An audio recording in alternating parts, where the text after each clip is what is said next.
at the live picture now from Shenzhen.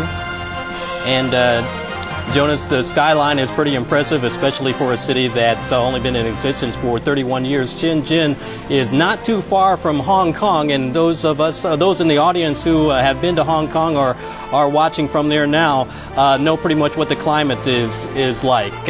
Summertime, hot and humid. This will be an outdoor ceremony, and it'll be interesting to see the atmosphere is going to be like. It looks like a clear night, and they were expecting possibly rain tonight. Yeah, it looks like it's going to be a beautiful night. And Shenzhen, they call it China's newest metropolitan city, I believe is what it's referred to. And this is also a showcase for the city to open itself up to the world.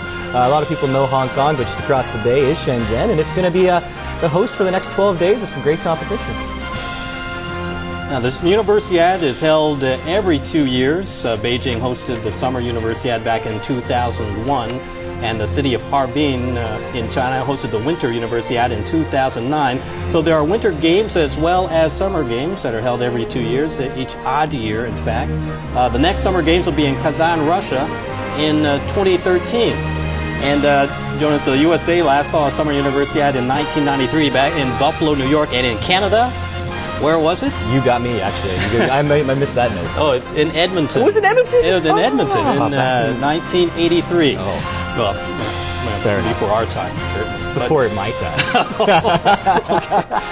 So now, I wasn't there. I can't tell you for sure. Okay, but the Universiade was mostly exclusively really in Europe for much of its early years, and it didn't really branch out to go to Asia until Tokyo in 1967.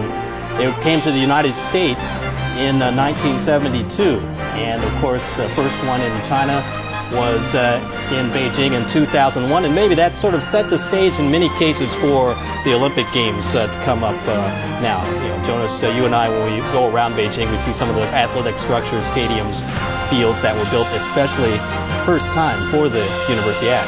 And one of the interesting things as we look at the Shenzhen Bay Sports Center is that they built this facility on a much smaller scale than it was previously. We see these giant structures, whether it was, I was in Jinan for the National Games, a giant 60,000 seat stadium, Guangzhou, huge new facilities here in Beijing, same deal, but this one, only a 20,000 seat arena. So once it's finished, it will be easily reused for a number of venues, and that's kind of in keeping with the theme as well. They want to have a green games, and this is part of a way for the building to be reused over and over once it is finished. This building covers over 3,700 square meters and holds about 20,000 spectators. As you can see, it's a clear